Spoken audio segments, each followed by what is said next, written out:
말씀 속에서요. 네.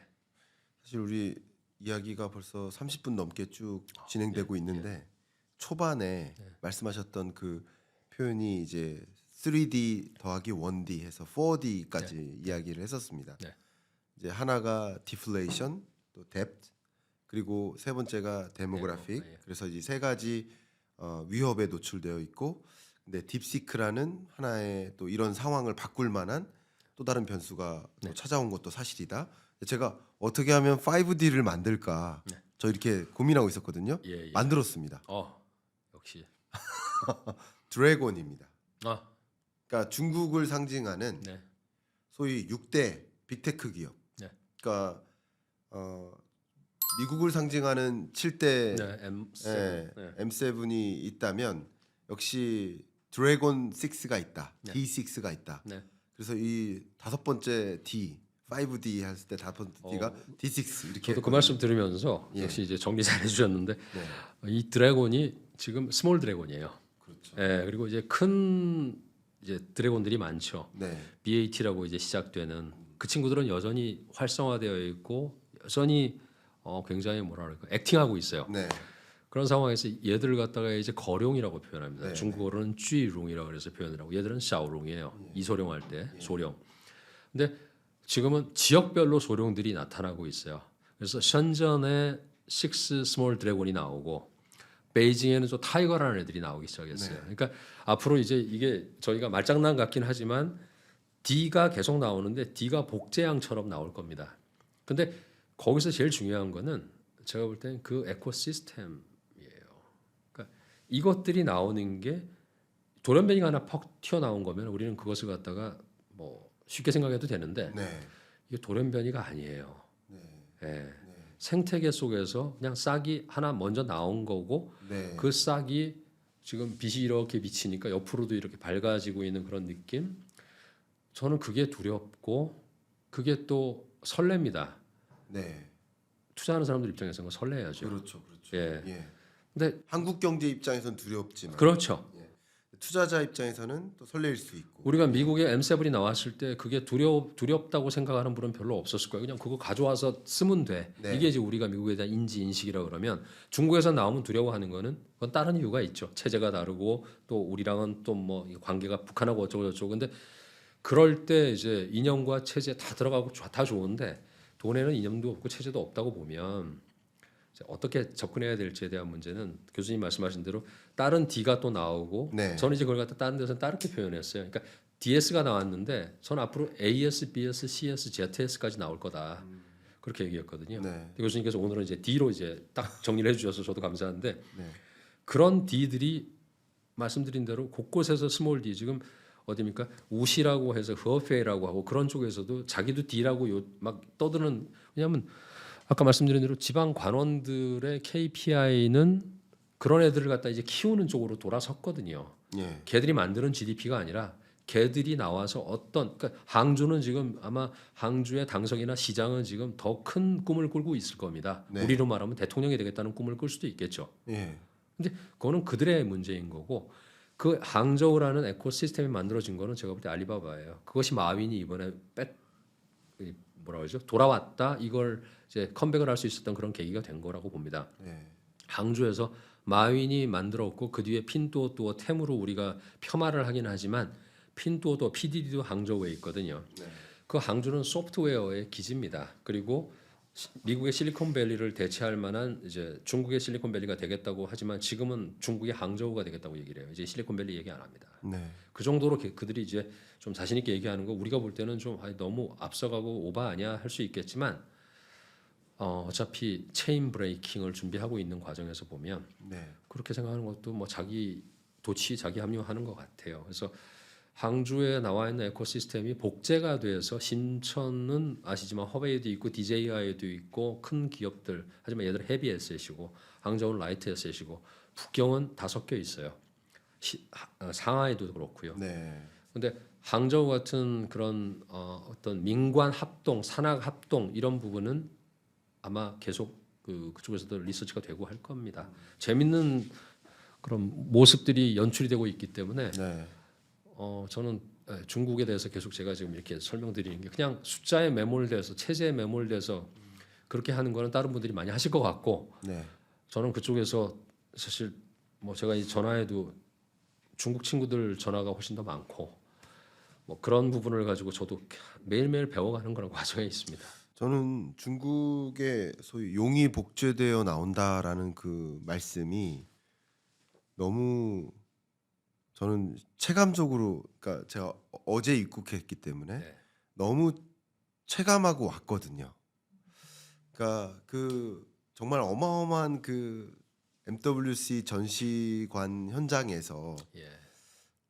제 기억 속에도 많이 남아 있는 그 기업들이 대부분 그 용들이었고 특히 큰 용 작은 용 섞여 예, 있죠. 큰 그죠? 용 작은 용 다 섞여 네. 있었고요. 그 용 중에서도 뭐 샤오미 같은 경우도 떡하니 자동차를 전시해 놓은 기업은 딱 하나였습니다. SU7이었나요? 예. 네. 그 두 대를 딱 세워놨는데 그동안 삼성전자가 추구해왔던 네. 또 그동안 다른 빅테크 미국 빅테크 기업들이 추구해왔던 것이 뭐냐면 스마트 홈과 나와 네. 자동차를 연결하는 거거든요. 그러니까 그 연결하는 모습을 그대로 전시하고 있었고 그리고 또 좀 정말 많이 왔었던 게 이제 AI 디바이스 네. 언어 AI라는 그 기업이 정말 많은 디바이스들을 하나하나 전시해 놓고 있는데 물론 이 디바이스 중심이니까 이 디바이스는 사라질 디바이스들도 분명 많을 텐데 그럼요. 근데 이 중에 하나 두 개만이라도 딱 자리 잡기 시작하면 마치 소니 아이보 2.0처럼 자리 잡기 시작하면 정말 또 이 시장마저도 그러니까 소위 AI 시장마저도 특히 여러분이 이제 체감할 수 있는 AI 서비스 영역도 중국이 싹 쓸어가는 게 아닌가 하는 좀 공포감도 좀 개인적으로 느끼고 왔습니다. 그러니까 그 현장에 있었던 사람들이 제대로 들여다보신 분들이라면 저랑 비슷한 소감을 가지셨을 거예요. 그렇기 때문에 이것을 그냥 위협으로만 생각할 것도 있지만 이 투자자로서는 대표님의 시각처럼 어디에 투자를 해야 될까? 그러니까 중국 거시경제에 투자하는 것은 성장률이 점차 주춤해져 가고 있으니까 거시경제에 투자하는 것이 아니라 이런 신경제 중에서도 다음 용은 누구일까? 스몰 용은 또 뭘까? 그리고 아까 말씀하신 것처럼 용 한 마리가 딱 조명을 받았는데 사실 이 수많은 알에서 한 마리가 딱 두각됐을 뿐이지 이 조명이 다 비춰 보니까 수천 개의 알들이 이미 부화하고 있는 모습인 거예요. 스몰 용들이 이렇게 막 있는 거예요. 네, 맞습니다. 저는 그런 모습들을 직관하고 온 거라고 생각을 하고 있거든요. 그래서 여쭙고 싶습니다. 네. 이른바 이 미중 전쟁은 네. 기술 패권 전쟁이라고 해도 과언이 아닐 거라고 생각을 하는데, 그것뿐인 것 같아요. 예. 그러면 역시 미국의 빅테크 기업들과 소위 M7이라고 일컫는 그 기업들과 또 중국의 드래곤 기업들과의 기술 패권 전쟁이 이어질 것이라고 보고 있고 네. 각국 정부는 그렇게 만들도록 하기 위한 정책적 뒷받침, 인프라, 네. 소위 스타게이트 뭐 이런 것들을 만들기 위해 노력하는 모습이라고 생각을 합니다. 네. 자, 그러면 중국 정부나 기업의 행보, 네. 특히 미국을 의식한 이 중국 기업과 정부의 행보는 기술적인 관점에서 어떻게 전개될 것이라고 보시는지 좀 여쭙고 싶습니다. 그걸 이제 제가 반문을 한번 해서 드리면 네네. 교수님께서 보실 때는 미국의 지금 가장 부족한 것이 그것을 메꾸기 위해서 사실 관세라는 게 지금 동원이 되고 있지 않습니까? 그렇습니다. 그럼 미국의 이제 부족한 거는 중간 제조업이고 네. 중국의 부족한 거는 사실은 하이테크 쪽이었죠. 이것을 갖다가 좀 비유적으로 설명을 드리면 저는 미국은 미싱 미들 상태다. 그러니까 중간이 없어서 허리가 없는 그런 상황이기 때문에 손발이 안 움직이는데 두뇌는 뛰어난 거죠. 그런 반면에 중국 같은 경우는 신체는 굉장히 건강하고 기능도 굉장히 힘도 셌고 네. 하지만 두뇌 쪽이 조금 부족했던 네. 그죠. 그러면 질문이 미국이 미싱 미들을 갖다 채우는 게 빠를까요? 아니면 중국이 두뇌를 갖다가 좀 채우는 게 빠를까요? 둘은 상호 보완적인 관계라고 저는 네. 보는데 네. 지금은 완전히 이제 끊어버리겠다는 거 아니겠습니까? 네. 교수님께서는 미싱 미들의 제조업이 없는 것이 빠르게 메워질지 아니면 중국이 지금 가장 부족했던 테크 쪽, 그것도 하이테크 쪽, 반도체를 포함해서 AI 쪽 이것을 메꾸는 게 더 빠를지 누가 더 빨리 종착점에 도달하는지의 싸움이라고 보는데 교수님께서 어떻게 판단하십니까? 굉장히 어려운 질문입니다. 네. 뭐 답은 없다고 생각합니다만 뭐 저도 의견을 드린다면 네. 결국 그렇게 구분된 그러니까 가장 간단한 사례가 반도체인 거죠. 네. 반도체 영역에서 설계는 미국이 압도적으로 지금까지도 잘하고 있고요. 네. 근데 나머지 설계를 제외한 나머지 영역은 글로벌리 분산되어 왔던 특히 거죠. 대만으로. 예, 네. 대만으로 많이 분산되어 왔고 마치 그런 것처럼 중국은 아직까지도 물론 하이테크 영역에서도 굉장히 강한 여러 시그널들을 보이고 있지만 제조 영역에서는 중국을 압도할 자가 없고 네. 설계 영역에서는 미국을 압도할 자가 없다. 이게 마치 두뇌와 신체로 이렇게 구분해서 말씀해 주신 것 같고 너무 적절한 비유인 것 같습니다. 근데 이 두뇌를 가진 자가 신체를 갖고자 하는 움직임을 갖고 있는 게 트럼프의 행보인 거죠. 그렇죠. 관세 때리겠다 뭐 그밖에 여러 가지 조치를 통해서 제조 기지 옮겨라. 그리고 밸류체인 상에서 앞단에 있는 자동차 공장 옮겨라. 자동차 공장 앞에 있는 철강 기업도 옮겨라. 밸류체인을 다 확보하려는 움직인 거예요. 설계하고 있지만 반도체 제조 공장을 옮겨라. 다 옮기라는 거죠. 그러니까 트럼프는 역시 스스로 밸류체인을 완성하기 위한 행보를 갖고 있고 두뇌를 갖고 있는 자가 몸도 갖고자 하는 거죠. 중국도 생각을 해보면 특히 기술 인재들을 적극적으로 육성하고 그리고 어쩌면 미국이 없이도 스스로 독립이 가능한 그런 한 가지 사례를 뭐 온전히 가능한 건 아니겠지만 딥시크가 한 가지 사례를 보여준 거고 그런 면에서 두뇌를 갖기 위한 행보도 중국도 같이 가져가고 있다. 맞습니다. 그래서 저는 여기서는 답이 없다. 네. 저는 솔직히 뭐가 어디가 먼저일지는 답이 없다라고 생각을 하는데 다만 이 앞단을 가져가기 위한 트럼프의 행보를 보면 그 앞단 중에 앞단은 또 소재거든요. 네. 히토류. 근데 히토류를 확보하기 위한 여정을 가져가고는 있지만 아직 확보된 건 아니에요. 예. 근데 어쨌든 중국은 두뇌를 갖기 위한 행보는 하고 있고 네. 그리고 그 맨 앞단에 있는 광물과 뭐 소재나 히토류를 비롯한 이런 것들은 이미 갖고 있고요. 네. 포섭하고 있고 그렇기 때문에 지금 상황에서는 장기적으로 봤을 때 중국이 상당히 위협적인 수준으로까지 올라갈 수 있지 않을까라는 생각도 없지 않아 합니다. 예, 너무 그게 제 정리, 생각입니다. 예, 그 교수님 너무 정리를 잘해주셔가지고 맞습니다. 근데 그것을 3년 전, 5년 전으로 비교해 보면 그런 생각한 사람은 없었어요. 맞아요. 3년 전에는 없었어요. 제가 강조하는 게 그겁니다. 누가 이길지는 그 중미 간의 전쟁이고 싸움이니까 우리는 그 역사 속에서 양쪽을 우리는 뭐 고래 싸움에 새우등만 안 터지면 되니까 하지만 터지지 않으면 되는 게 아니라 우리는 그 속에서 뭔가 기회를 찾아야죠. 네. 그러면 3, 5년 전, 더구나 10년 전만 해도 그거는 상상 속에서만 있었던 일이에요. 중국의 꿈은 있었을지 몰라도 네. 우리도 인정할 수 없었고 많은 사람들이 그렇게 생각 안 했죠. 근데 지금은 교수님께서 딱 5대5 정도 누가 이길지 모른다. 네. 그리고 위협이 될 수 있다. 이게 이미 중국이 얼마나 컸는지에 대한 맞아요. 거를 맞아요. 알아야 되는데 그것을 부정하고 싫어하고 다 좋아요. 근데 어차피 현실은 받아들여야 된다 그러면 자 그럼 여기서 우리가 해야 될 건 뭐냐?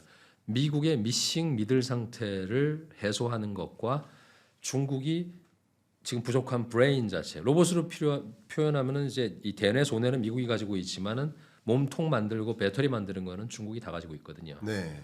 두 개가 합체가 되면 제일 좋은데 그 세상은 끝났습니다. 그러면 따로 국밥 아까 말씀 일구양제로 가는 세상에서 어떻게 볼 거냐? 저는 균형을 받아야 되는데 지금 현재 이것을 50대 50으로 제 관심은 솔직히 말하면 저는 거의 99%가 중국입니다. 저의 관심은 네. 그냥 그거밖에 모르겠고 그리고 하지만 대한민국의 투자는 전부 99% 미국으로 가 있을 거예요. 그렇다고 보면 이것도 균형을 잡아가는 과정이 역사라 그러면 서사가 변하면 역사도 변하기 때문에 분명히 이동을 할 겁니다. 99가 98, 97, 80, 70이 될 겁니다. 그 과정에서 중국을 딜리버하는 입장에서는 제가 볼 땐 중국을 가지고 있는 제가 중국 하니까 또 오해하실 수 있는데 저는 중국의 투자 기회를 딜리버하는 사람입니다. 네. 거기 있는 AI 플러스 속에 들어가 있는 모든 거 AGI로 가는 과정에서 지금까지 제일 부족했던 게 두뇌였고 테크였는데 말씀 주신 칩 쪽에서도 지금 화웨이의 수율 자체 SMIC가 만들어주는 어센드 910C AI 추론 모델 자체가 이미 40%를 돌파하고 금년에 60%까지 수율이 올라간다는 얘기가 나오고 있습니다.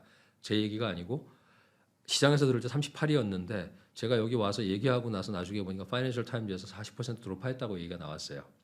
그리고 지금은 60%로 갈 수도 있다라고 하는 걸 보면서 가장 부족했던 것이 뭐냐? 결국은 칩, 그것도 AI 칩, 그리고 AI를 가동할 수 있는 LLM 모델. 근데 그것도 무료로 뿌려버렸고 그것이 아까 한 줄기 저광으로 미친 게 아니라 이거는 그냥 어찌 보면 이제 뭐 큰 빚이 나올 수도 있는 그런 상황에서 그러면 얘들이 어떻게 변해갈 거냐의 그런 문제인 것 같아요. 그래서 미중의 패권 전쟁은 결국은 전쟁을 하지 않고 핵탄두를 터뜨리지 않는 한은 결국은 테크 쪽에서 결정이 될 건데 사회의 변화는 미국이나 중국이나 다 문제 있는 것 같아요. 미국 사회도 굉장히 재밌고 힘든 사회인 것 같고 네. 중국도 그 전통적인 고름도 짜야 되고 뭐 여러 가지 문제 많습니다. 둘 다 대국이기 때문에 우리는 그 두 대국의 가장 접점에서 있는 그런 상황이기 때문에 조금 관심은 99대 1에서 지금 90대 1까지도 90대 10까지 가는 것도 먼 것 같아요. 아직까지 멀은 것 같습니다. 좋은 말씀 감사합니다. 예. 저도 이제 경제를 볼 때 항상 이제 중요한 그 시각이 제 구독자분들께 항상 말씀드린 게 그 스테이터스를 보지 마시라고. 네. 그 현상 그 사진 찍어서 보지 마시고요. 네. 과거 사진과 비교해서 보시라고. 좋은 표현이세요. 패스를 보시라고. 스테이터스를 보는 게 아니라 비디오를 봐야 돼요. 네. 경제는 네. 변화하는 경과를 봐야 돼. 근데 말씀하셨던 것처럼 중요한 일침이 지금은 누가 될지 모르겠다라고 제가 표현을 했었지만 불과 1년 전까지만 해도 중국은 절대 미국을 압도할 수 없다라고만 했었거든요. 네. 근데 지금은 많은 분들이 압도할 수도 있다. 가능성. 가능성을 갖고 있는 것만으로 또 1년 전까지만 해도 아직까지도 한국 기술은 중국보다 앞서 있다라고 생각했는데 올해부터는 이미 중국이 앞서 갔다라고 판단하는 리포트들도 굉장히 많고 대부분의 산업에서. 예. 예. 그래서 이 경과를 보면 그러면 또 1년 후, 2년 후에 만약에 대표님과 똑같은 이 자리에서 대담을 하는 순간에는 또 바뀌어져 있지 않을까 하는 생각도 할 수 있습니다. 예. 그 패스를 봐야 된다. 맞습니다. 그래서 좀 의미심장하게 다가오는데요. 벌써 1시간 정도 아하. 저희가 대담을 했습니다. 근데 마지막 질문은 이렇게 드려야 될 것 같습니다. 어쨌든 투자 관점에서 여러 인사이트를 딜리버 하시는 대표님으로서 이런 경과 속에서 어떻게 투자 의사 결정을 해야 될지 한번 조언 부탁드리겠습니다. 예, 지금은 중국 기업이 보기 쉽지 않습니다. 이제 제가 말씀드린 중국 기업을 두 개로 나눠보면 홍콩에 가 있는 그리고 미국에 가 있는 ADR, 홍콩에 가 있는 그런 테크 기업들 그거는 상대적으로 쉽죠. 리포트도 많고 또 국내 증권사도 이제 오랫동안 커버리지를 가지고 있었고, 근데 두 가지로 나눠놓고 볼게. 빅테크와 이 중국 본토에 장장되어 있는 투자를 할 수 있는 그런 기업들의 속성은 완전히 다르거든요. 중국 본토는 거의 80%가 산업재 쪽입니다. 그 산업재라는 거는 이제 우리 중국 제가 한 8, 9년 전에 한번 그 많은 얘기를 하면서 했었던 그 내용 중에서 중국은 안 되는 거에 대한 게 공산당 이게 아니라 상장 회사 중에서 시가총액이 제일 큰 게 술 회사라는 거. 이거는 엄청난 문제다. 마오타이였죠. 네. 그거는 그들의 어떤 정체성과 스테이터스를 보여주는 거였기 때문에 그걸 굉장히 비난을 했습니다. 현지에서도 세미나 가면은 중국 안 된다. 네. 그렇게 보는 이유가 술 먹는 회사가 1등인 회사에 무슨 미래가 있겠냐. 바꿔야 된다 이런 얘기를 하면서 했었는데 네. 그것이 이제 뒤집어지고 있는 그런 과정이고요. 그리고 이제 그것이 미국처럼 M7 라이크한 거 애들이 이제 M7처럼 이제 굉장히 뭐 메가 뭐 또 메가니피선트는 아니지만 약간의 스몰은 나오고 있는 거니까 그래서 보실 게 중국을 테크 기업을 보시려면은 그냥 그 항생테크라든가 이런 쪽 홍콩 쪽을 보시면서 스타디는 계속 하시는데 그쪽조차도 지금 히스토리컬리 로우 정도로 그 투자 비중이 낮아요. 근데 중국 본토 쪽은 위험하니까 제가 볼 때 개별 주식으로 접근하거나 이런 거는 스터디가 안 되시고 또 대한민국의 증권사들도 그게 커버가 안 됩니다. 네. 그렇다 그러면 그 시간이 필요한데 시간이 필요한 만큼 그렇게 빨리 중국이 가진 않을 겁니다. 최근에 이제 올라갔던 그런 부분들은 네. 희망이 없던 상태에서 희망이 생기는 과정에서 있었던 시장의 어떤 그 과반응일 수도 있습니다. 제가 네. 이제 과평가됐다고 보는 건 아닌데 네.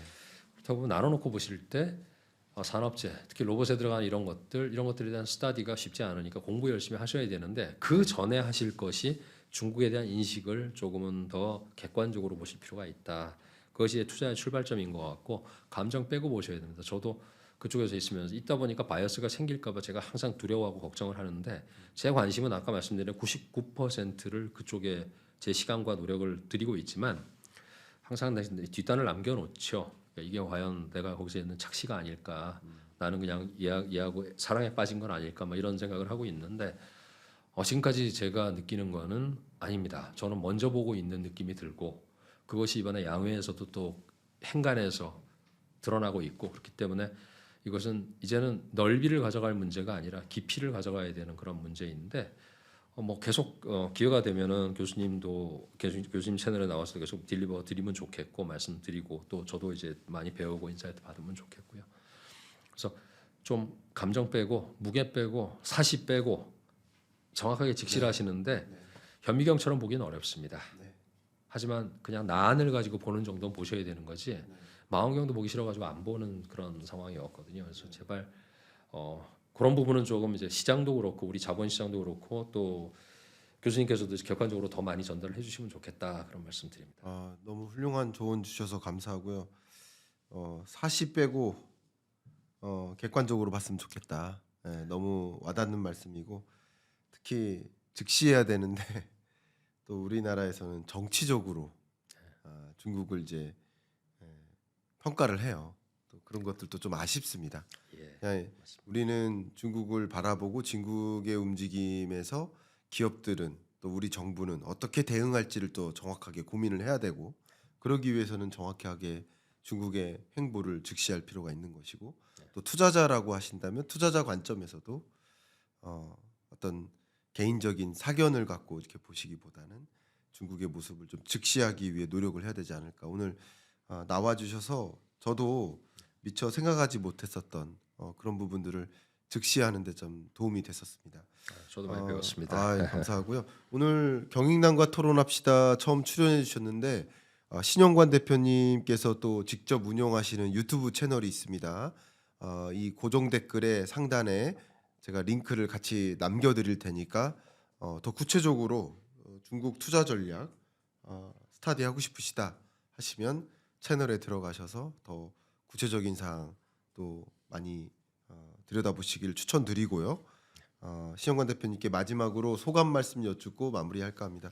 저희 채널에 처음 출연해 주셨는데 저부터 소감 말씀드리면 참 그 중국 내부에 돌아가고 있는 여러 가지 견해들을 정말 즉시할 수 있게 이렇게 그림 그려놓듯이 보여주셔서 저도 많이 배울 수 있었고 특히나 제가 중국 경제를 판단하는 데 있어서 좀 미처 못 보는 그런 부분들이 있었는데 그런 부분들도 이제 같이 이제 장착할 수 있게 돼서 저는 참 중국 경제를 보는 혹여나 미처 못 보는 부분이 없도록 도와주셨다는 점에서 도움이 됐고 우리 구독자 여러분들도 그런 소감을 분명히 갖고 계시리라 생각됩니다. 끝으로 소감 말씀 여쭙고 마무리하겠습니다. 저도 영광이었고요. 그리고 교수님처럼 이렇게 발로 뛰시면서 이제 어제 오셔가지고 피곤하실 텐데 또 그걸 전달해주기 위해서 이렇게 또 저도 이제 인바이트 해주시고 해서 이런 거는 제가 참 부족합니다. 제가 이제 뭐 이런 채널을 운영한 것도 불과 반년도 안 됐고 해서 이렇게 좀 선배님이시죠. 이 업계에서는 저도 시간 되는 대로 나와서 좀 저도 배우고 또 많은 거를 좀 우리 김광석 교수님 좋아하시는 채널에서 또 전달 드리면 항상 그렇습니다. 저처럼 이제 좀 바이어스 된 사람, 저는 중국 공산당에 아무 상관없는데 그쪽에 살다 보니까 그쪽을 잘한다고 해서 잘하는 것처럼 바이어스가 돼 있어요. 근데 저도 항상 겁나는 게 바이어스라는 거는 위험한 거거든요. 네. 그래서 항상 이제 균형을 잡기 위해서 노력을 하는데 이런 자리를 빌어서 또 배우고 또 느끼고 그런 자리가 되고 있기 때문에 너무 감사드리고 또 가끔 자주 뵙겠습니다. 예. 그렇게 하겠습니다. 감사합니다. 감사합니다.